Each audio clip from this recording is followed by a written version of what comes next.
to make sure that you have multiple opportunities, so you don't have to target individual Pokemon, but you can do your whole side. I am a little bit surprised looking at Graham's team not to see something like a Togekiss for redirection. So I am a little bit curious about how Graham is really going to pilot this team and this specific team composition, because how are you going to keep Durant safe? Yeah, absolutely. I mean, the only other option is to continue to force the opponent to target the other Pokemon, or use Durant as a distraction for the other Pokemon on Graham's side. And honestly, outside of the Durant, there's a lot of slow Pokemon here on Graham's side. The Snorlax is something that takes time to set up. It can be very offensive if it's the Belly Drum variant versus the slower Curse variant. But like Milotic here is not something that's going to be a huge offensive threat. Same with the Grimmsnarl. Arcanine typically ends up being more support-oriented with things like Snarl. Ludicolo can be very offensive, but without the Pelipper to set the rain, unless Ludicolo is Dynamaxing itself, it's probably not going to be super offensive. So a lot of the damage is probably going to have to come from this Durant or maybe that Snorlax. I feel like the Snorlax is going to be that Belly Drum variant just because we don't really see a Trick Room setter on the team. And usually when you're looking at the slower version of the Snorlax, you would have something like a Trick Room setter in order to make sure that you can set that up and have multiple turns with that Snorlax. So it is going to be very interesting to see what Graham decides to bring for this turn 0, as well as what James decides to do, because there are a couple of different options. We've seen this in a lot of teams so far, where you have the ability to use the Sand option with Excadrill and Tyranitar. But you also have a couple of other options as well, where you do have the Arcanine, the Dragapult, the Rotom Wash. I think is going to be something that is going to be a little bit trickier to bring in the situation, because Graham does have that Ludicolo as an option, and then of course that Togekiss as well. But we're about to find out what these leads are. Yeah, well, it turns out that on James's side, the leads will be Dragapult and the Rotom Wash, and Graham will be opting for the Snorlax lead alongside Grimmsnarl. So this is not the worst place for Snorlax to be here. Grimmsnarl does offer some fake out pressure, could protect the Snorlax if it's going to try and set up Belly Drum immediately. But, you know, not a lot of instant pressure like you would get from the Durant. Not a whole lot of instant pressure, at least from Graham's side, but James might be opting to bring some of that of their own. You will see that Dragapult get Dynamaxed immediately here, and that is going to threaten quite a bit of damage early on, and also potentially eat the fake out. Yeah, the big Dragapult can deal some big damage back, and with that Max Whirlwind, can lower the attack of Snorlax. So dealing more than 50% hit points there on Snorlax, going to force Snorlax to already eat its berry, making a Belly Drum incredibly risky here. You can see the damage from that Life Orb, indicating how offensive this Dragapult is going to be. Rotom also goes for the nasty plot just to start setting up. James is trying to kick it into heavy gear. James is opting to go for very high offensive pressure here, but there is going to be that option from the Grimmsnarl of actually not going for that fake out, but actually going for a bit more damage, and a yawn now showing from the Snorlax. Snorlax. It's like, usually Snorlax is the tired Pokemon, but it looks like Snorlax is going to make Rotom Wash a little bit sleepy. Maybe try to block the road on James's side. Dragapult took a little bit of damage from that Spirit Break, but shrugged it off thanks to the Dynamax. Still going to be able to deal good damage, and the Yawn, of course, forces that Rotom Wash to switch out. That Rotom Wash switching out is going to bring the Togekiss into battle, and Dragapult going for another Max Wurmbrand is going to get yet another attack drop onto the Snorlax, and this time bring it very, very low. So much damage there.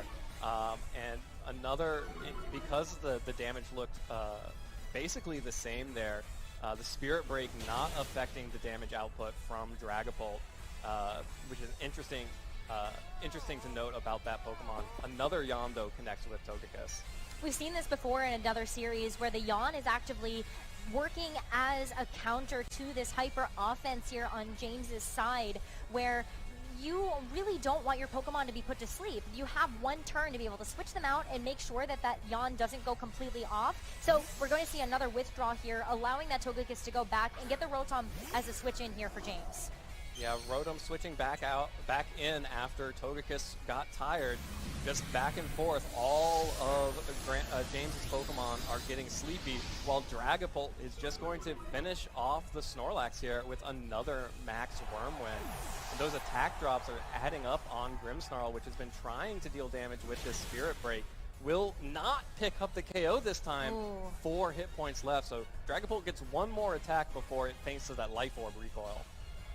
It's really interesting to note that we are seeing this Dragapult move first. That means that James is able to get off so much pressure and damage early on here. And now that the so fast. It is so fast, and Ludicolo switching in as well.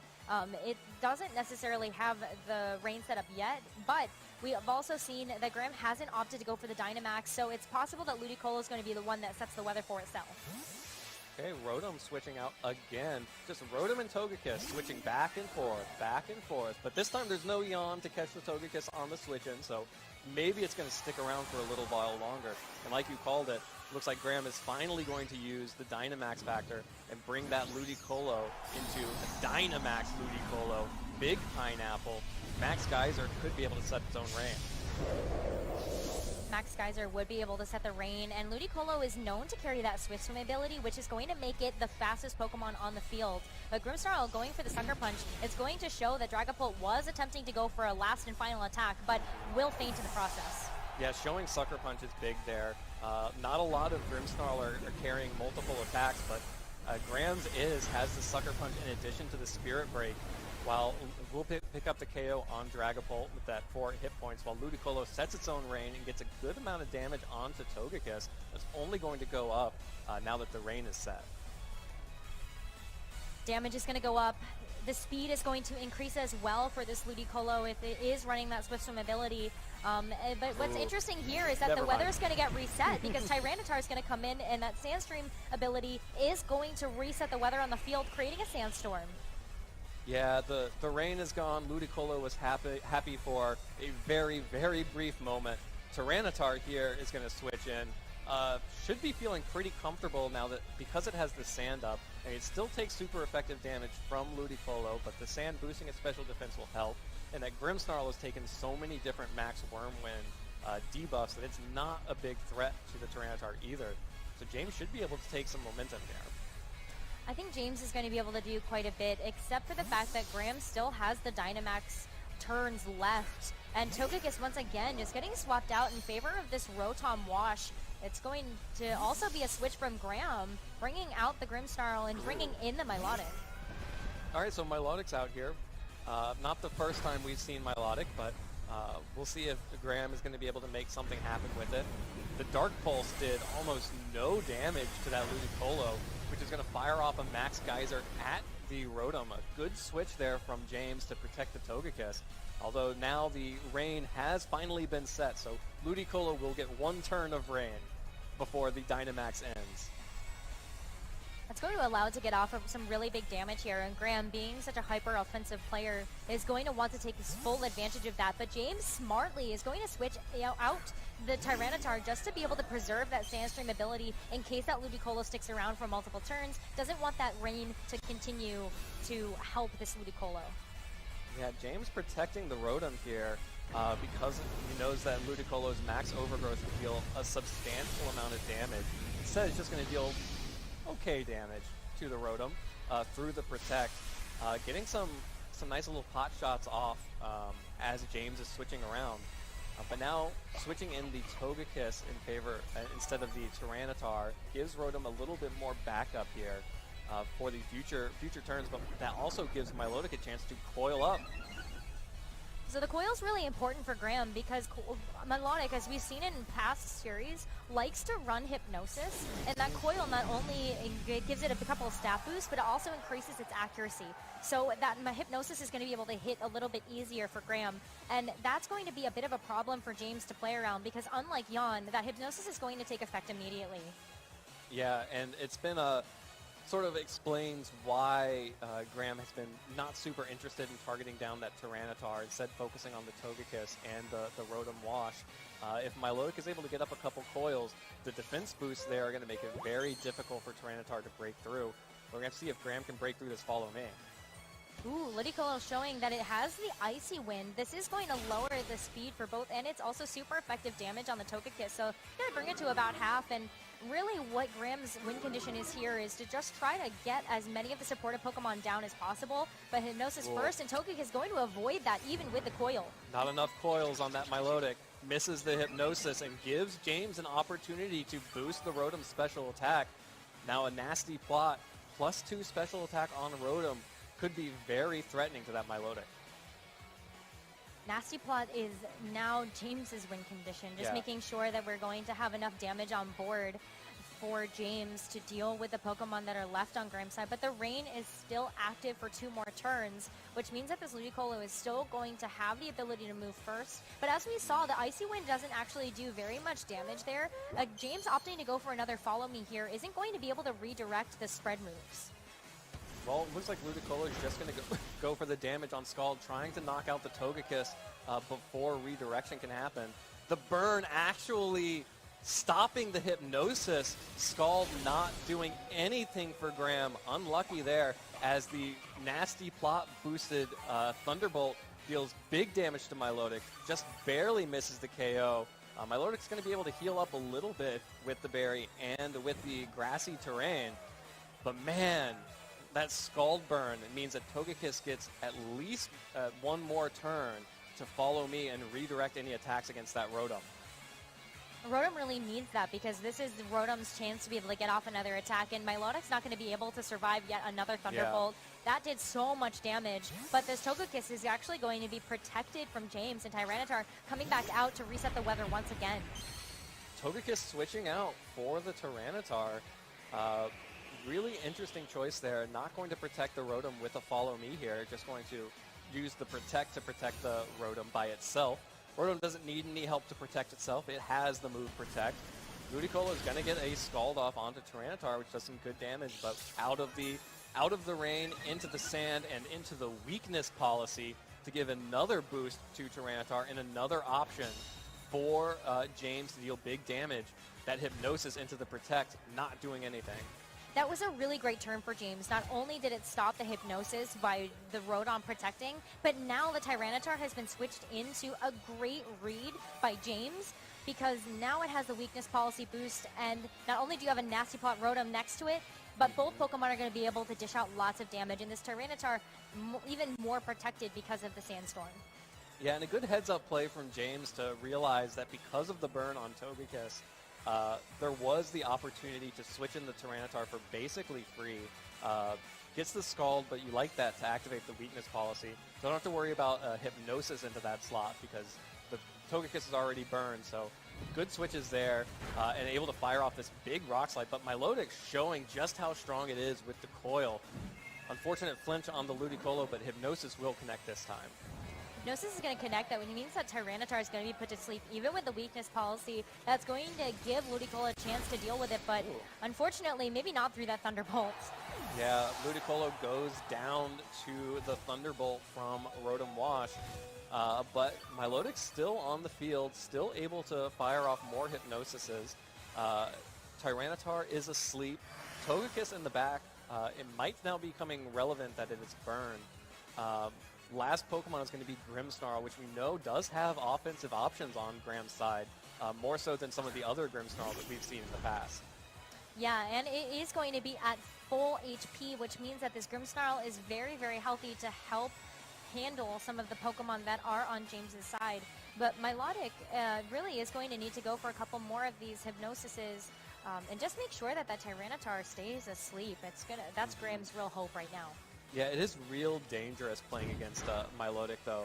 You see the Fake Out coming out onto the Rotom Wash, because if you give Milotic free turns, it does have the ability to recover up and heal back some of that health. Instead, just going to fire off a Muddy Water onto both the Rotom Wash and the Tyranitar, trying to deal some damage for free against both those Pokemon. Of course, the Rotom flinch, not going to be able to do anything. Tyranitar asleep.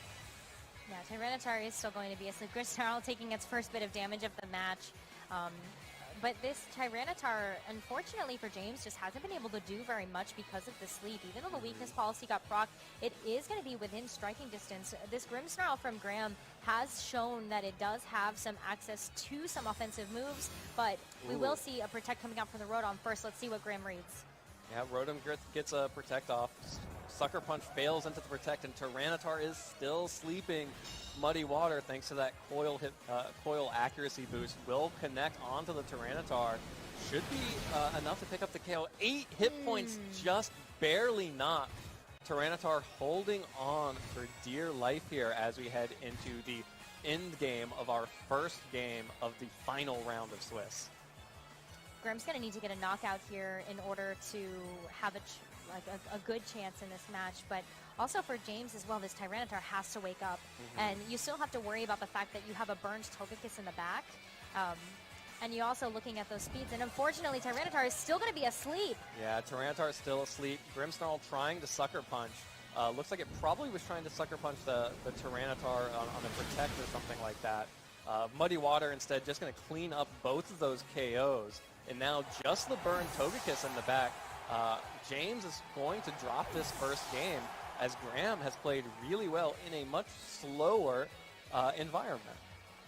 It's really interesting to me because usually, and even he said it himself in that top trainer video, that there is kind of a tendency for Graham to play in a more hyper-offensive style, but in this match, we actually had to see Graham adjust and kind of take a couple steps back, take a couple of breaths and say, you know what, I actually need to be a little bit more strategic about this and maybe wait my turn.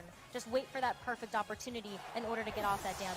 Yeah, and he found all the opportunities he needed, picks up the KO there with the Sucker Punch, and that's going to be a Game 1 victory for Graham Amedee in this crucial win and end match.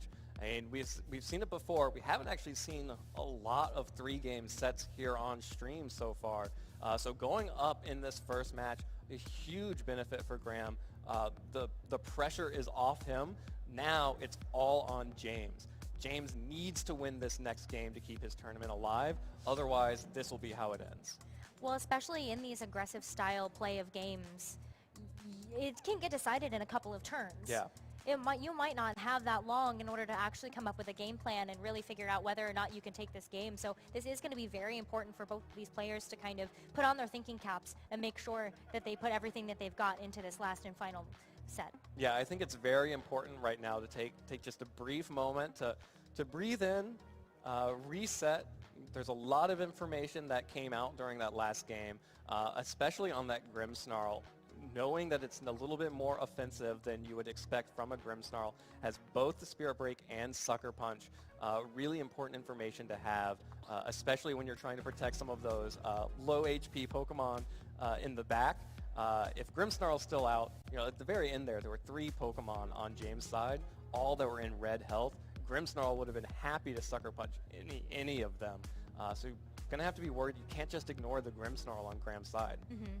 That Grimmsnarl was kept alive and healthy. Yeah, and fully healthy. Yeah, and I actually really like Graham's use of the Snorlax, not necessarily to get off the big damage with the belly drum, but utilizing the yawn, which is an important move for James to know about going into this game too, because it really forced James to kind of play on the back foot when you had Pokemon after Pokemon that was getting yawned, and Snorlax was also eating up all of that damage because James didn't want to have to deal with continuously getting yawned.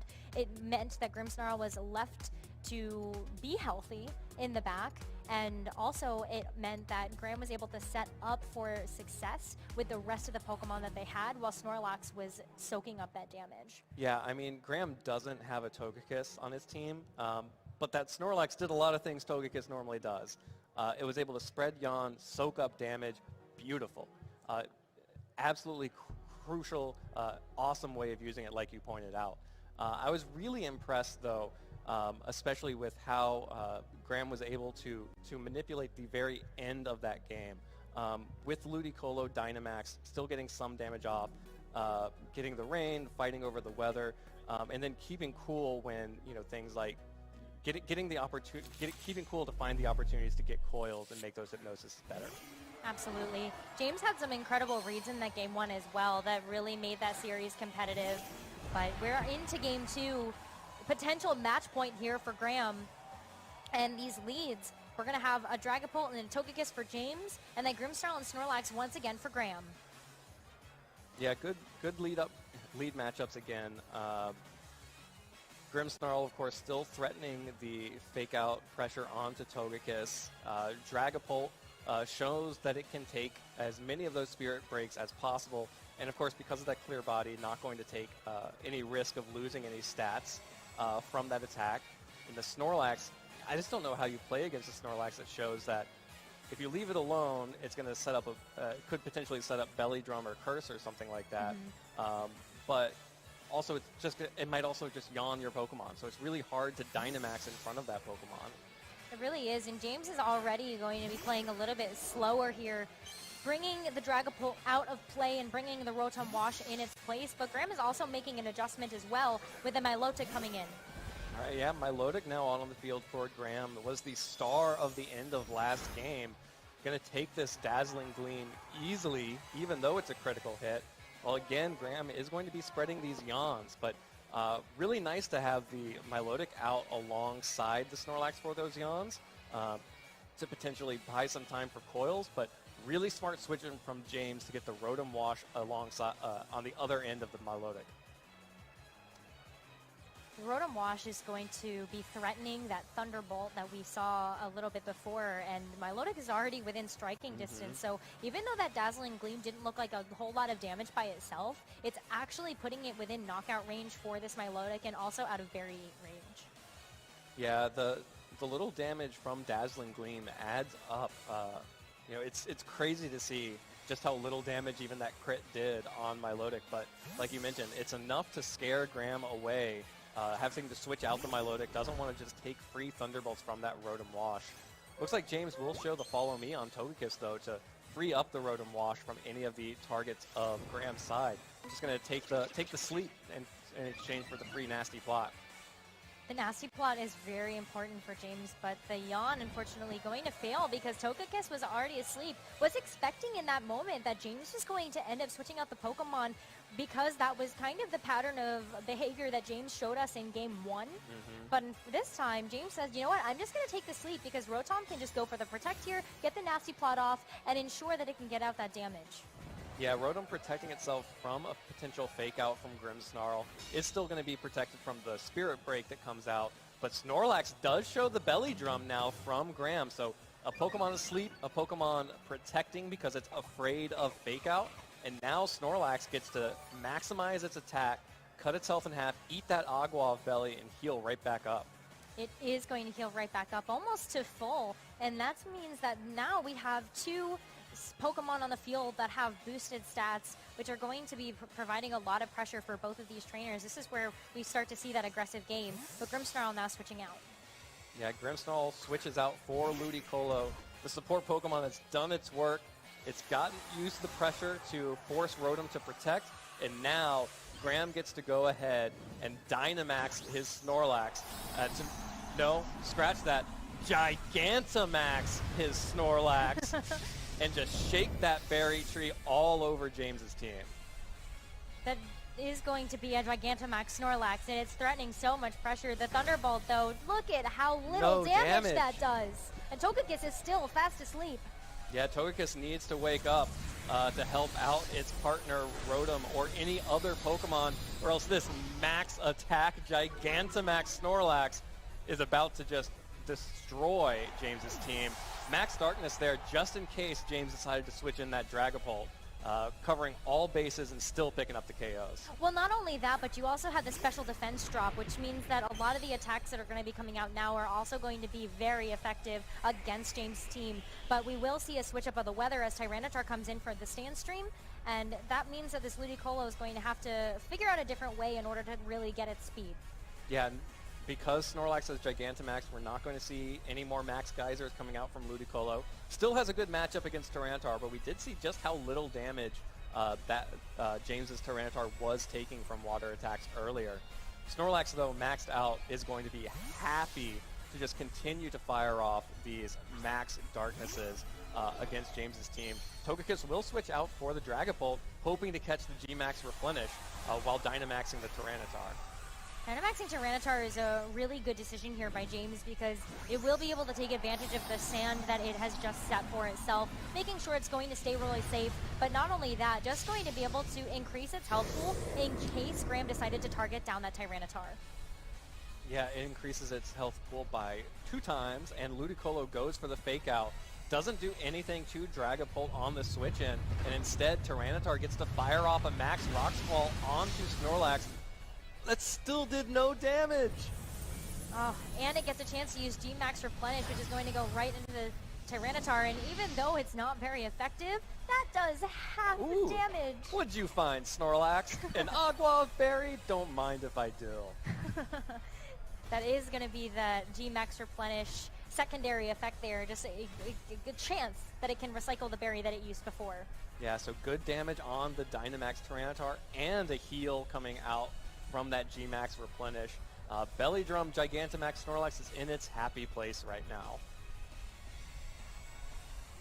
Now looking at what we're going to have for the next couple of turns, we're going to see Tyranitar using a Max Guard here, and this is just James playing it really safe as Dragapult goes for a Phantom Force, and I think this is just a really safe play to try to just position themselves a little bit better in this match, and also it's going to stall out these turns of Gigantamax for the Snorlax. Yeah, super important to stall out that last turn of Gigantamax from Snorlax. We've seen just how little damage Snorlax has been taking. That's not because the damage hasn't been high, it's because Gigantamax Snorlax has so much health. So cutting that in half actually makes it way more manageable for James to pick up some knockouts on this Snorlax and maybe deal some good damage to the Ludicolo on the side as well. Snorlax is also still sitting pretty healthy. It's not going to have access to that Agua Fairy anymore or the G-Max Replenish. But Ludicolo now going to get the switch and potentially seeing Milotic coming back in. Yeah, Milotic will be supporting the Snorlax now, but Snorlax has to feel happy. Takes that Phantom Force pretty well, but also, you know, still takes a good amount of damage without a foil boost. The Rock Ball now is going to be enough to pick up the Snorlax because James was able to, as you pointed out, smartly wait out those turns of Gigantamax. Now the question is, does what Graham have in the back enough? You have the Ludicolo as well as the Grimmsnarl that have potential to come back out here, and the Milotic, just using its berry there, is going to be able to heal a little bit, but is there enough damage on the team to really deal with what's left on James' side? Now, you still have that Tyranitar that's sitting at about half health, and the Dragapult that's pretty healthy, and you do have that sleeping Togekiss in the back, but both the Dragapult as well as the Tyranitar are threatening a lot of pressure and damage for James. Yeah, and I think that Dragapult in particular is a problem here, because one of the cool things about the last 2 Pokemon that Graham has is Ludicolo, which is now out on the field, and Grimmsnarl both have access to Fake Out. So if this Dragapult, you know, were not Ghost type, James would be in a really rough spot here, but instead able to just fire off a Dragon Claw onto Milotic. Doesn't quite pick up the KO, but Tyranitar is going to be able to move before both the Milotic and the Ludicolo, pick up the KO onto Milotic, and leave that Ludicolo flinching. James' Pokemon are so fast, so they are going to be able to get out that damage before Graham's Pokemon can move. But what's good about what Graham gets a chance to do is get a free switch in with that Grimmsnarl now and see what they can do with that Fake Out. Yeah, Grimmsnarl, if it has Thunder Wave, that's one way to potentially handle this this Dragapult without a way to deal with Dragapult to slow it down. Graham's in kind of a rough spot here, especially after that flinch from the Ludicolo, missing out on good damage onto either the Tyranitar or the Dragapult. But without any kind of, unless there's some speed control for Graham, that Dragapult's going to be very happy to keep firing off those Dragon Claws. Grimmsnarl going for the Sucker Punch, but it's going to fail because it was trying to take out this Dragapult, but it will get a little bit of a Rock Slide miss as well. Yeah, Rock Slide miss onto Ludicolo. The Dragapult Protect coming up big there, avoiding both the Sucker Punch from Grimmsnarl and this Icy Wind from Ludicolo. Tyranitar is going to take that Icy Wind and drop its speed. So not going to be as fast as it has been in the past. And again, the Sucker Punch from Grimmsnarl actually is putting on a lot of pressure on that Dragapult. Should be able to pick up that KO. If it connects. If it connects. Which is why James is protecting it, bringing in the Togekiss, the sleeping Togekiss in the back that's still at full health. So it's going to take a lot to get through this Togekiss, especially if it's getting free switch-ins like that Sucker Punch switch. Ooh, but the Scald into the Togekiss. No chance for a burn there, but you will be able to get the critical hit, and that's going to be a nice chunk of damage. Yeah, but free Rock Slide. But this is important. Tyranitar was the one that moved last. So that Icy Wind was just enough in order to drop the speed so that Graham has the speed control at the moment. Yeah, for the moment, Graham is in a position to take out that Tyranitar with Ludicolo. All depends on this Togekiss, though. Still asleep for this turn. No follow me's here, so Tyranitar is in danger of taking a Scald. But it looks like Ludicolo is just going to focus straight on the Togekiss instead. Get another critical hit there. And Spirit Break from Grimmsnarl, going to try and finish that one off, and gets it. Is going to be enough. Means that Graham is really not considering this Tyranitar a huge threat right now, just because Tyranitar is going for those Rock Slides. But unfortunately, the Ludicolo is going to get knocked out, and that means that Grimmsnarl is the last Pokemon to deal against this Tyranitar as well as the Dragapult. Yeah, who knew that Togekiss could use Follow Me through the sleep there, attracting the ire of both of Graham's Pokemon, while Tyranitar is just free to fire off those Rock Slides. And now, with both Tyranitar and Dragapult, and Grimmsnarl only at 29 hit points, looks like James has brought this one back. Looks like it. Grimmsnarl trying to go for that last and final knockout before it does get knocked out itself, and it will take Dragapult down with it. All right, well, Rock Slide connects again. Graham did not get the Rock Slide miss that he needed for that. And instead, it looks like James is going to keep his tournament dreams alive and move on to a Game 3. Game 3, win and in. Is there anything better? Especially as our last set of the day for the Swiss rounds of day 1 of the 2020 Oceania International Championships. I don't think it gets better than this. Yeah, absolutely. That was such a fun set, a phenomenal play from both of those players. It was really interesting to see Graham decide to go with the Gigantamax Snorlax mode this time. Absolutely not what he had done in Game 1, instead just opting for the Yawn. But James made really good use of stalling out that Gigantamax, making sure that Snorlax was still taking damage, and then once the Gigantamax was over, able to knock it out. In the past, Belly Drum Snorlax has been so strong because those berries have been so strong, but now that they only restore about 30% of your health, they're nowhere near as strong as when they were restoring half, and you could really see that come into play in this game where Snorlax got 2 berries, but still was pretty easily knocked out.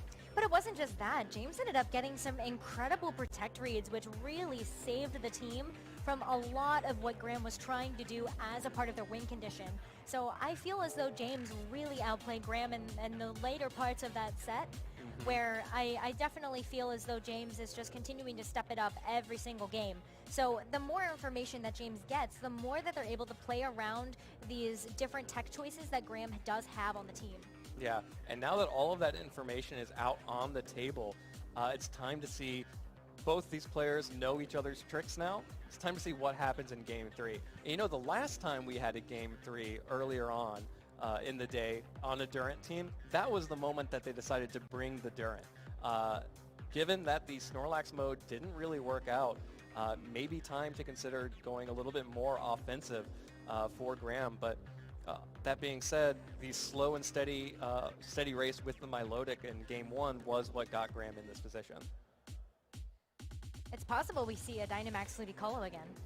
Yeah. It worked out really well for Game 1, so it wouldn't be a surprise to me if Graham decided to go back to basics a little bit and say, you know what, if it worked, then maybe we should go back. I don't know if Durant's going to be quite the right choice in this situation, just because there's a couple of things on James's team that really do threaten that Durant, and there's not really a good way to keep it protected. Yeah, absolutely difficult to make it work. So we're going to see instead the same leads, the Snorlax and Grimmsnarl, up against this time the Togekiss and Dragapult. So Graham opting to stay with the Snorlax and Grimmsnarl lead that he chose last time. I think this is a really great turn 0 for both of these players, only because, particularly for Graham, I think this gives them the leg up. Knowing that Snorlax is carrying Yawn, it is going to be a bit more of a difficulty for James to kind of keep consistent pressure on the field, knowing that the Snorlax does pack Yawn. All right, well, James is going to go ahead and Dynamax immediately. We saw this before with that Dragapult just firing off attacks into the Snorlax as it yawned previously. We'll have to see if that's going to work out for him this time. Big Dragapult, going to get a helping hand from Pal Togekiss. Make sure that the Max Wormwind deals maximum damage onto the Snorlax. So squishy, all the way down to 32 hit points, not letting Snorlax have any opportunity to set up anything. No, it would not be able to set up the belly drum here. It doesn't have enough health, but it will have to use its berry, which is also a kind of a boon to Graham's team at the moment because it won't have it for later. But Grimmsnarl going for the Spirit Break does a significant chunk of damage to that Dragapult, and Snorlax going for the Yawn once again did not opt to go for the belly drum, so this is an okay turn for Graham. Yeah, it gets the Yawn onto Togekiss, but that helping hand damage, really the difference here means that Snorlax is probably in range for another Max Wormwind even without that helping hand, which is a huge difference, huge change from that first game. We saw a similar situation, but Snorlax able to stick around for a while. Yawn does force the Togekiss out, brings the Tyranitar in instead to give a little bit more offensive pressure. James is hitting the gas. Yeah, this is a little bit of an adaptation to what we've seen from games 1 and 2, because originally in game 1, when we saw that Togekiss get yawned, it was actually the Rotom Wash that ended up coming back in its place. So I really like this adjustment from James, particularly because they are in the lead for doing damage to the board, and look at that, Snorlax not going to be able to survive a second Max Wormwind.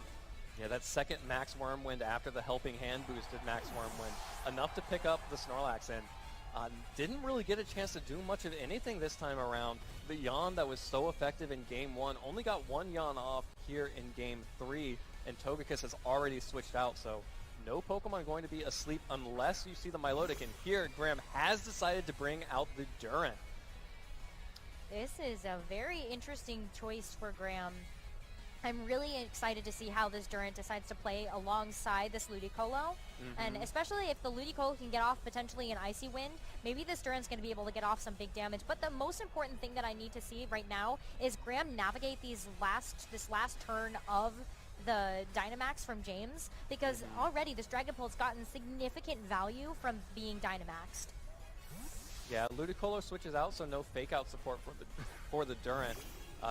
Graham probably feels pretty safe to bring in this Durant against both the Tyranitar and the Dragapult, since we did see the Dragon Claws and Phantom Forces indicating this is more of a physically based Dragapult, which means that, and the coverage that we've seen, Durant can weather pretty easily, so barring a surprise there, Graham probably feeling pretty safe to go ahead and just Dynamax this Durant and try to get big damage off onto either this Dragapult or the Tyranitar. Oh, no! But, oh no! Roast-ant, anybody? Who was expecting that from the Dragapult? No way. Yeah, the tech. Max Flare just for Durant. Showed Dragon Claw, showed Phantom Force earlier. Durant thought it was safe, but James had a trick up his sleeve. Fires off that Max Flare, knocks out Durant immediately. And there's the Rock Slide onto Grimmsnarl, dealing a little bit of damage right back. Now, Graham down to their last two Pokemon. What a heads-up play from James, expecting that the Durant was going to come in and Dynamax and had a tech ready to go for it. That Dragapult got maximum value from its Dynamax turns. Yeah, and the second time we have seen Durant on team Dynamax and get to do 0 with Dynamax. Instantly faint to a tech. That's gotta hurt. Tyranitar is just going to try and protect itself from the same fate that Durant had, while Grimmsnarl finally shows the Thunder Wave onto that Dragapult. It's not completely over yet. We do know that the Grimmsnarl is packing a couple of offensive moves, as well as this Icy Wind from the Ludicolo. Going to slow down the pace of the game just a little bit here, but it is going to be a very, very difficult for Graham to come back from this. But the paralysis is going to help. That's what he needs. Those paralysis, those full paralysis ticks are going to be incredibly important to buy some time and some breathing room for Graham to get back in this game with just the Grimmsnarl and Ludicolo left, and James still having all 4 of his Pokemon. All four of the Pokemon. Unfortunately, those Dynamax turns getting wasted is going to be such an unfortunate circumstance for Graham. But Tyranitar is still going to be one of the fastest Pokemon on the field, getting the Rock Slide off, and we'll see whether or not any flinches happen, but the critical hit's going to hurt. Critical hit is big damage onto Grimmsnarl. Energy Ball is also big damage, but not enough to pick up the KO, just activating the weakness policy here. So Graham's going to need to get that Tyranitar off the field ASAP. We know that it's the fastest thing on the field right now. Dragapult with the Dragon Claw picking up the KO. Take some damage to the Life Orb. If the Spirit Break is going to be enough to take out that Tyranitar. Spirit Break is going to be enough. Tyranitar not going to get a chance to use the weakness policy here, but it still stands as Grimmsnarl against the world for Graham, sitting at a low health pool for now. Yeah. Games still has the Dragapult on the field as well as a full health Rotom. Yeah, full health Rotom in the back. Also the Togekiss in the back. Grimmsnarl, great Pokemon. I love to see the offensive Grimmsnarl that Graham has brought here, but it's just not enough against all of the weight that James